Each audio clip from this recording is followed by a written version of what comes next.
hiperparatiroidismo. ¿Alguien tienes un libro? Sí. ¿Para probar? No, para poner. Es que quiero leer el mío. Entonces, el hiperparatiroidismo viene a ser un trastorno glandular en el cual hay producción elevada de la hormona de la paratormona de las glándulas paratiroides, ¿no? Entonces, este hiperparatiroidismo puede ser primario, secundario o terciario. Aquí tenemos una gráfica del hiperparatiroidismo primario en el cual dicen que el diagnóstico es fácil si lo piensas. Si no lo piensas, se te pasa desapercibido, ¿no? Entonces, generalmente, ¿por qué se debe? Por un adenoma de la paratiroides. Si recordamos muy bien, la paratiroides son 4 glándulas, ¿no? 1, 2, 3, 4 que están sobre la glándula tiroides. Una sola nomás es un adenoma. Otro que puede ser que las 4 glándulas estén desarrolladas. Entonces viene a ser una hiperplasia de la glándula paratiroides, que viene a ser otra de las causas, ¿no? ¿Y qué síntomas va a causar en el paciente? Aparte de elevar los niveles de calcio en la sangre, les va a subir la presión arterial. Le sube la presión arterial, el paciente puede cursar con pancreatitis, úlceras estomacales, describen úlceras pépticas, gastritis, cálculos en los riñones. Por ejemplo, cuando ustedes en forma incidental en un chequeo médico le encuentran hematuria, un paciente hay que hacer una ecografía renal para ver si tiene litiasis y ver ahí el estudio del calcio. Luego, lesiones a nivel del hueso, que viene a ser una osteitis fibrosa quística, ¿no? Y aparte el paciente va a cursar con trastorno, con confusión mental, va a tener depresión, va a cursar con psicosis. Entonces, el hiperparatiroidismo primario viene a ser un trastorno caracterizado por una secreción excesiva de la paratormona, la PTH, ¿no? El cual viene a ser causado por 1, 2, 3 o las 4 glándulas paratiroides. La causa desconocida, se cree que puede ser por defectos genéticos. El 80 a 85% es por adenoma, ¿ya? O sea, una glándula crecida, ¿no? Y si hay quistes en la glándula, se asocia a un hiperparatiroidismo primario de tipo familiar. Ahora, el 15 a 20% se debe por hiperplasia, o sea, el crecimiento de las 4 glándulas. Y menos de 2% por un carcinoma paratiroideo. Entonces acá tenemos las glándulas paratiroides, ¿no? Que son en número de 4 y están sobre la glándula tiroides. Aquí en este cuadrito tenemos las causas: adenoma paratiroideo, uno solo, hiperplasia, crecimiento de los 4, cáncer, y luego otros casos como la hiperplasia familiar no asociada con neoplasia endocrina múltiple o el hiperparatiroidismo familiar asociado a neoplasia endocrina múltiple, que este sería tipo 1, tipo 2, y la hipercalcemia hipocalciúrica benigna familiar. Entonces, en la fisiopatología se dice que es por la pérdida del control feedback de la secreción de la PTH como los niveles del calcio. Como bien nosotros sabemos que todo nuestro cuerpo se regula con un feedback. Si por ejemplo tenemos altos niveles de calcio, entonces va a disminuir la secreción de paratormona. Ese es el control del feedback, ¿no? Pero aquí hay esa pérdida de control. La causa, el mecanismo se desconoce, ¿no? Y se dice que la presencia de adenomas parece ser el mecanismo principal. Luego, en caso de hiperplasia glandular, la sensibilidad al calcio está normal y es el incremento de las células paratiroideas que va a llevar a la hipercalcemia. Luego, también explican el origen clonal de los adenomas sugiere un defecto a nivel de un gen que regula el crecimiento de las células paratiroideas o en la expresión de la PTH. Ahora, la calcemia está regulada por la paratormona y también con la vitamina D. Entonces, en esta imagen tenemos que, por ejemplo, si los niveles de calcio disminuyen, entonces, como respuesta, hay un aumento de la secreción de la paratormona, ¿no? Para captar más calcio. Entonces, al aumentar los niveles de paratormona, ¿cómo maneja para captar calcio? Aumento de la resorción ósea a nivel del hueso, a nivel de la absorción de calcio, a nivel renal. Entonces, así va a elevar los niveles de calcio en sangre. Y también a nivel del intestino delgado, mediante la activación de la vitamina D3, va a aumentar la absorción de calcio a nivel intestinal. Entonces, eso es en caso de hiperparatiroidismo primario, debido a glándulas paratiroides. Secundario ya sale de ahí, ¿no? Entonces, es porque en este caso hay varias causas. La insuficiencia renal crónica es la más común y produce una afección a nivel óseo, caracterizado por una osteodistrofia renal o hiperparatiroidismo secundario. También va a haber una hipersecreción de la paratormona. Hay alteración de la vitamina D por disminución de la síntesis de la vitamina D activa, que es el 1,25-dihidroxicolecalciferol. Ahora, la hemodiálisis no es suficiente para corregir esto. Los daños óseos, como la osteopatía, va a agravar el depósito anormal de aluminio a nivel óseo. Y la osteodistrofia renal, que se da, tiene 4 tipos histológicos, viene a ser una osteoitis fibrosa quística, la osteomalacia, la osteoclerosis y la osteoporosis. Nosotros vemos bastante común en esos pacientes la osteoporosis. Entonces, se describen incluso lesiones líticas en sal y pimienta, que vienen a ser lesiones como huequitos chiquititos en la calota craneana. Aquí pueden ver las imágenes como puntitos, así como en la técnica del puntillismo, ¿no? Eso se puede ver mejor en la placa radiográfica en cráneo, ¿no? Esto también lo vemos en lesiones líticas por mieloma múltiple, pero en este hiperparatiroidismo también se puede observar. Y quistes, miren, a nivel de los metacarpos. Luego, en el hiperparatiroidismo secundario, en los casos de déficit prolongado de vitamina D, que produce una disminución crónica de la calcemia, tenemos los casos de raquitismo y osteomalacia también, que son otros casos. Entonces, la anatomía normal del hueso podemos ver, pero en el raquitismo va a haber debilidad a nivel de la unión, de las metáfisis, y también a nivel de la estructura ósea, ¿no?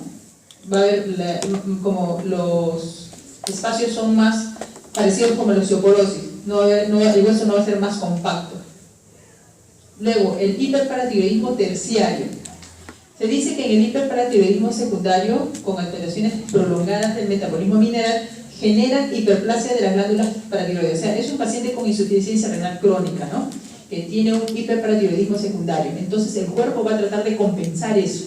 Entonces, sus glándulas paratiroides se van a hiperplasiar. Entonces, las 4 que hacen, entonces viene a convertirse ya a un hiperparatiroidismo secundario, como una respuesta a la falla renal. Entonces, conduciendo a la transformación de un adenoma autónomo, incrementando la secreción de PTH y generando así niveles elevados de calcio, semejando a un hiperparatiroidismo primario. Esto se ve en estadios avanzados de insuficiencia renal, déficit nutricional de vitamina D, altas dosis de fosfatos o con hipofosfatemia crónica, raquitismo dependientes de vitamina D y cirrosis biliar primaria. En esta imagen, por ejemplo, de un pacientito, ¿no?, de los bebés, en este caso que tienen raquitismo, ¿no?, hay un crecimiento deficiente, tienen la frente amplia, ¿no?, son las características físicas, ¿no? Acá, por ejemplo, podemos ver las piernitas arqueadas.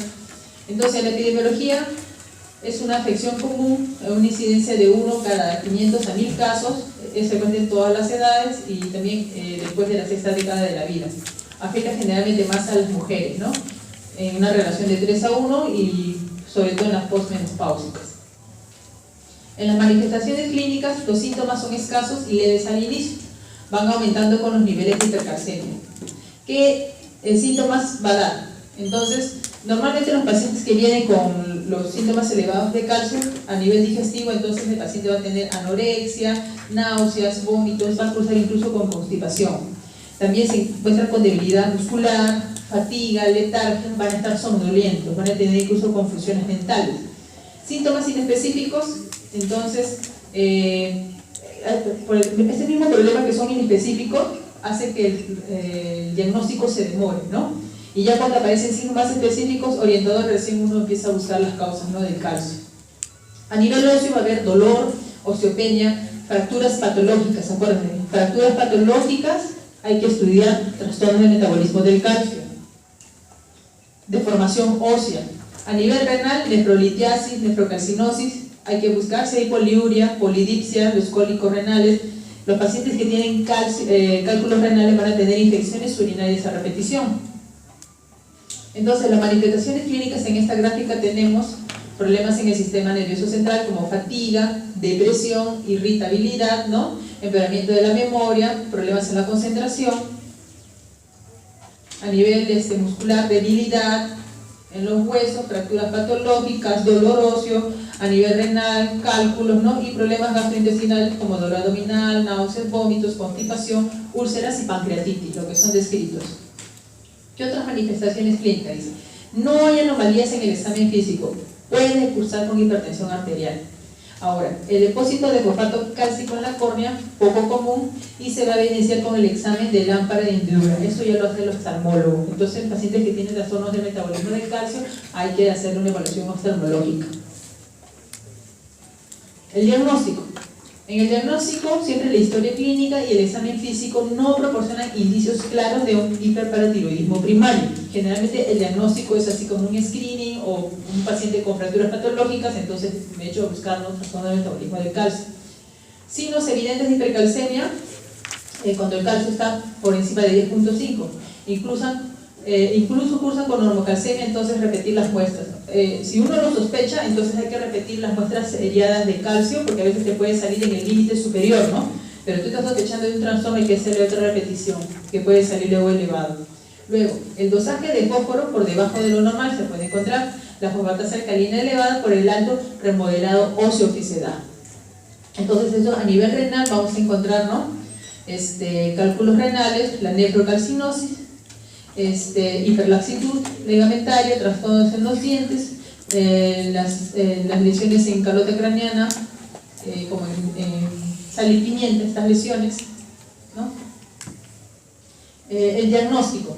¿Cómo hacemos el diagnóstico? Entonces, ¿qué estudios, aparte del dosaje sérico, tanto de calcio sérico, de paratormona, hay que hacer una ecografía del cuello, ¿no? Porque esta tiene una buena sensibilidad, y si sale negativo hay que pedir una gamografía, ¿no? Un centellograma con talio y tecnesio, donde el talio es captado por el tejido hiperparatiroideo funcionante y vemos a la tiroides normal. Luego el tecnesio sustrae digitalmente de la tiroides. Aquí tenemos una sensibilidad de adenomas del 70-80%, y si es negativo solicitar una tomografía o resonancia.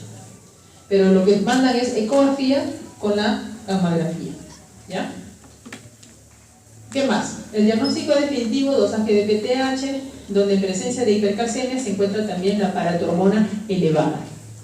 ¿Qué más? El 85 a 90% con hiperparatiroidismo primario van a tener el PTH elevado. Luego, la radiografía simple de abdomen es ya para ver, en este caso, cálculos renales, nefrocalcinosis. Y la radiografía ósea muestra desmineralización ósea generalizada, hasta podemos encontrar también quistes. Aquí, por ejemplo, vemos un riñón, ¿no?, con nefrocalcinosis. Eso normalmente ustedes no deben ver, ¿no? Esa es la radiografía simple, es una radiografía simple de abdomen, y ustedes saben que el calcio se ve, ¿no? Y entonces aquí está dibujando incluso los riñones. En los pacientes ancianos, cuando hay ateromas cálcicos en la aorta, incluso van a ver dibujado acá. Entonces, ¿qué más tenemos para el diagnóstico? El aumento del remolado óseo va a generar quistes, eso es lo que le mencionaba, conformando la osteoitis fibrosa quística. ¿Y cuáles son los signos radiológicos? Resorción subperióstica, sobre todo en falanges, tercio externo de clavícula y cuello femoral, cráneo con una imagen sal y pimienta, como dije, este signo también se ve en mieloma múltiple, quistes o tumores pardos en huesos largos. Esta es la plaquita de cráneo con lesiones en sal y pimienta. Ahora vamos a ver hipoparatiroidismo, ya el otro extremo, del calcio elevado ahora el calcio bajo. Generalmente hay síndromes que cursan con hipocalcemia e hiperfosfatemia, por un déficit de las glándulas paratiroides para secretar cantidades adecuadas de la PTH, o un déficit en la respuesta biológica de la PTH en los órganos blancos donde tiene que actuar. Entonces, la función inadecuada va a generar hipocalcemia. En un inicio hay una elevación aguda concomitante de la calciuria, pero conforme disminuye la calcemia se reduce también la eliminación urinaria de calcio. En ausencia de PTH, los niveles de fósforo sérico aumentan porque se restringe la excreción renal de fosfato. ¿Cuáles son las causas?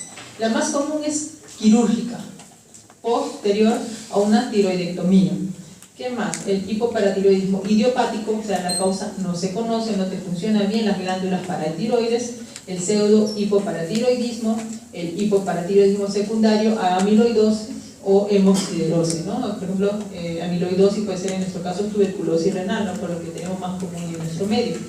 Entonces, nosotros, pues, pacientes que tienen cirugía de tiroides, ellos es bastante frecuente ingresos a la emergencia por hipocalcemia, ¿ya?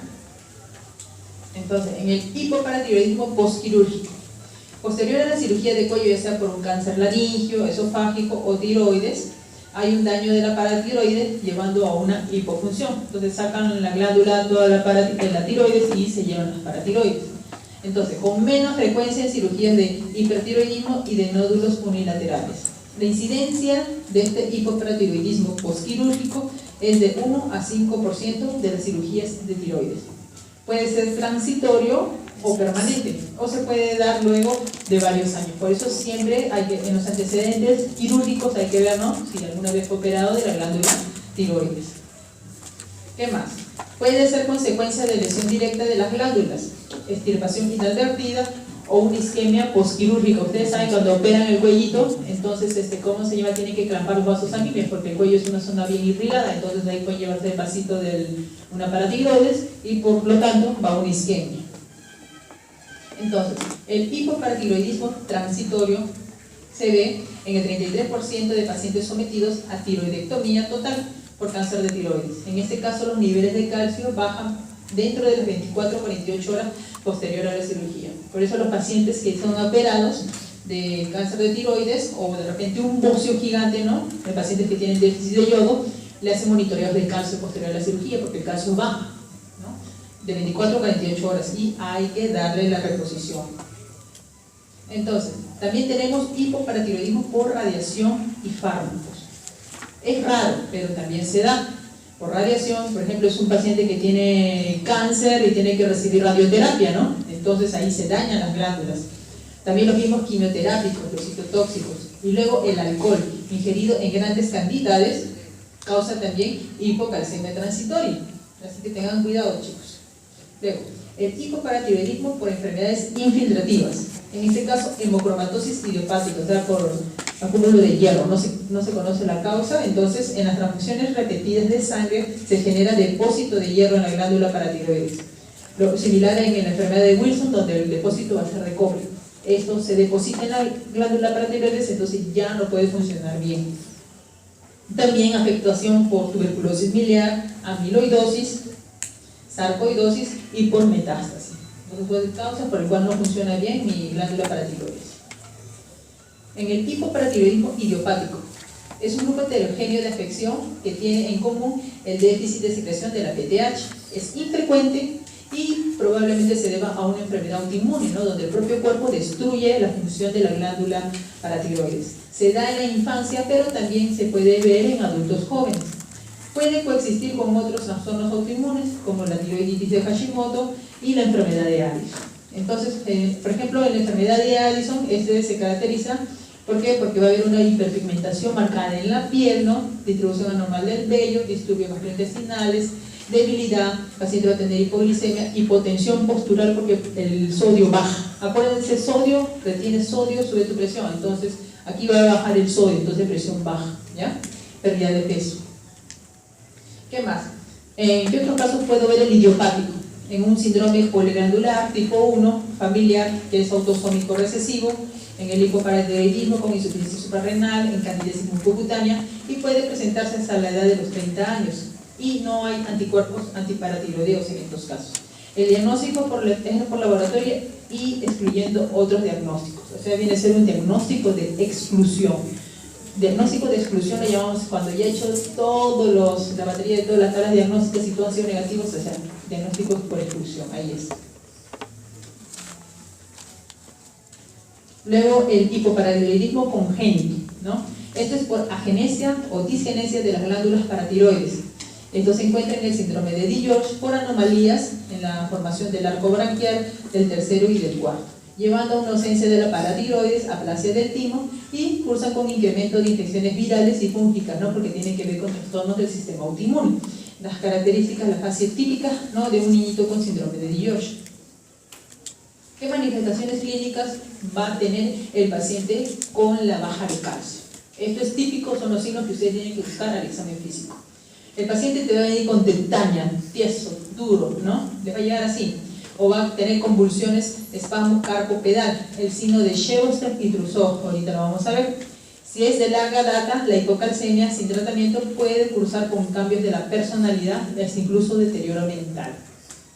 Las calcificaciones de los ganglios de la base del cerebro, esos en casos idiopáticos, hay que diferenciar de la calcificación de la glándula pineal y los plexos queroideos, que están presentes en personas normales.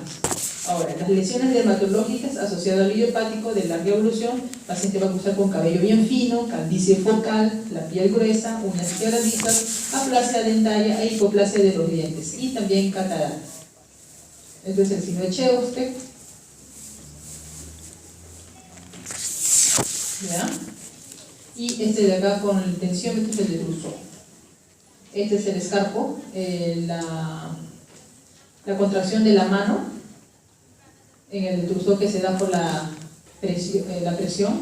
O sea, ponemos el manguito y empezamos a insuflar hace unos minutos y la mano hace esto.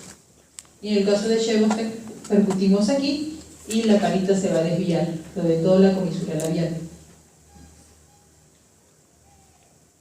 En los exámenes auxiliares, el paciente va a cursar con hipocalcemia, pero más marcado en el idiopático. Se dice que los niveles de calcio sérico no van a bajar por debajo de 5, porque el resto va a estar suplido por el almacén de calcio que tenemos a nivel óseo.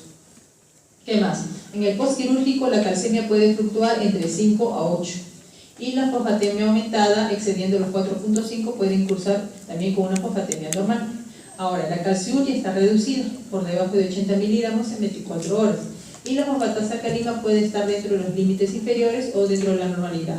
También marcadores de la resorción ósea como la isoprolina pueden estar disminuidos.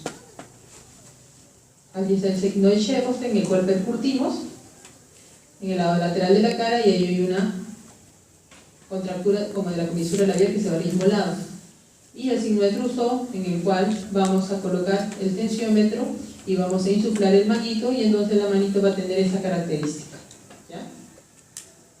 En el diagnóstico diferencial nos ayuda a saber los niveles de fosfato, también el ver si se tiene o no, si hay déficit de vitamina D, hay que ver si hay pérdida tubular de calcio a nivel renal, como en el caso de los síndromes de Fanconi, acidosis tubular renal, o también si cursa con fosfatemia disminuida.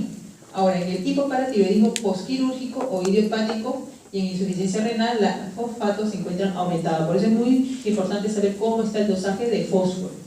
Luego, la alcalosis respiratoria también nos lleva a una tetania. ¿Qué más? Donde hay una disminución del calcio iónico, pero el dosaje de calcio sérico y la fosfatemia es normal. Estos son los pacientes que tienen trastornos psiquiátricos, no vienen ansiosos, vienen hiperventilando y luego vienen todos tiesos. Secundario la alcalosis respiratoria. Entonces, esto es común, ¿no? Que les llega a la emergencia al paciente. Entonces, le ponen una bolsa en la cara para que respire su CO2 y pueda barrer esta alcalosis respiratoria. Entonces, los valores normales de calcio van de 8.5 a 10.5. Está ligado a la albúmina. Por eso es muy importante cuando nosotros tenemos los trastornos del calcio, saber cuánto tiene de proteínas totales y fraccionadas. Porque como el calcio va ligado a la albúmina, tenemos que corregir el calcio sérico. Imaginemos que el paciente tiene 10 de calcio y albúmina tiene 2. Entonces es una hipoalbuminemia severa. Le hacemos esta corrección y el calcio corregido va a salir en 2. Entonces es una hipercalcemia, pues tenemos que dar un tratamiento inmediato. ¿Qué más? Por cada gramo de albúmina, por encima o por debajo, se altera el calcio en 0.8. Esta es la fórmula de la corrección del calcio corregido. 4 menos la albúmina por 0.8 más el calcio total que estamos encontrando. Y acá están los alimentos en el cual encontramos, ¿no?, donde se encuentra rico el calcio. Sobre todo para pacientes cuando tienen ya hipocalcemia debido a extracción quirúrgica de la glándula paratiroides, se le tiene que dar calcio mañana, tarde y noche y aparte dieta rica en calcio. ¿Qué más? Aquí tenemos las causas más frecuentes de hipercalcemia, las poco comunes, las raras y las muy raras. Aquí tenemos los síntomas de calcio de acuerdo a los niveles. Por ejemplo, menos de 11 no tienen que ninguno. Ya a partir de 11, el paciente va a estar anoréxico, con fatiga, lesiones a nivel del sistema nervioso central, cambios de la personalidad, va a tener depresión, confusión, hasta puede llegar al estado comatoso. Los que están ahorita en el piso cuarto C, no sé si han visto el caso de la paciente del 464 que es un linfoma. Es una paciente con linfoma que cursa con hipercalcemia. En este caso, la hipercalcemia es secundario a la neoplasia. Entonces, este paciente ha llegado a la emergencia por cambios de la personalidad. En un momento empezó con conductas anormales y trastorno del sensor. Por eso, los pacientes que tienen calcio elevado siempre cursan con síntomas neurológicos. Por eso hay que ver, cuando ustedes le toman la gasometría en el medio interno, en forma indirecta ven el calcio iónico y ahí ustedes pueden evaluar si es que tiene o no alteraciones del calcio. ¿Qué más? A nivel neuromuscular va a tener debilidad, hipotonía, a nivel gastrointestinal, náuseas, vómitos, van a cursar con constipación, distensión abdominal y hasta hipio. Y a nivel óseo, dolor óseo, artralgia, fracturas patológicas, cardiovascular, pueden tener hipertensión arterial y les puede llevar al shock. A nivel renal, litiasis, poliuria, polidipsia, deshidratación, por lo tanto falla del riñón, aumento de la uremia y al final una crisis hipercalcémica. La hipercalcemia es una emergencia, ¿ya? Dentro de las emergencias endocrinológicas como la cetoacidosis diabética, el estado hiperosmolar, la hipercalcemia también es una emergencia, ¿ya? Por favor, no se olviden. Entonces, la hipercalcemia. Entonces, cuando tenemos la hipercalcemia, hay que ver cómo está la PTH, la paratormona. Entonces, si vemos que la PTH está normal o disminuida o aumentada, si está normal o disminuida, puede ser una hipercalcemia de tipo tumoral, en este caso por ejemplo un linfoma, el mieloma múltiple, puede deberse a fármacos, una granulomatosis, inmovilización, pacientes que estén inmovilizados, ¿no? Por una fractura, por ejemplo, enfermedades endocrinas, no paratiroideas y enfermedades genéticas. Ahora, si la PTH está aumentada, entonces con PTH aumentada, o sea, mi glándula hiperparatiroides está aumentando, ¿no? Entonces es un hiperparatiroidismo primario. Entonces, ¿qué le hago? Un screening, ecografía y gammagrafía, eso, ¿no? De cajón. ¿Qué más? Signos y síntomas: hormigueos, parestesias en la hipocalcemia, calambres, la tetania, lo que llaman la mano del portero, convulsiones tónico-clónicas. Va a tener también paciente hiperreflexia. Este es el signo de Chebostek, el signo de Trousseau, incluso puede tener, no, eso es a nivel de la laringe. ¿Qué más? Causas frecuentes de hipocalcemia, causas autoinmunes. Acá, por ejemplo, siempre lo relacionan con la PTH, hay que ver si es dependiente de la disminución de PTH, independiente de la PTH, ¿no? Ahora, en la hipocalcemia siempre hay que medir la albúmina sérica para corregirlo, ¿no? Si la albúmina es menor de 4, hay que ver la medición del calcio iónico. Si está disminuido, si está normal. Si está disminuido, es una hipocalcemia verdadera, pero si el calcio iónico está normal, probablemente es disminución del calcio unido a proteínas. Y en el caso de albuminas normales hay que ver cómo está la PTH, si está baja, si está elevada. Si está baja es un hipoparatiroidismo, si está elevada hay que ver trastornos de la vitamina D, porque eso también causa alteraciones del calcio. Si está baja es una hipocalcemia dependiente de vitamina D, entonces hay que darle vitamina D. Y si está normal, probablemente se deba a fármacos, hipomagnesemia, hiperfosfatemia, pancreatitis. También hay que medir cómo están los niveles del magnesio. El magnesio también se relaciona con trastornos. Ya. Ahora vamos a ver, este es un casito que lo presentaron en la Universidad de Chile.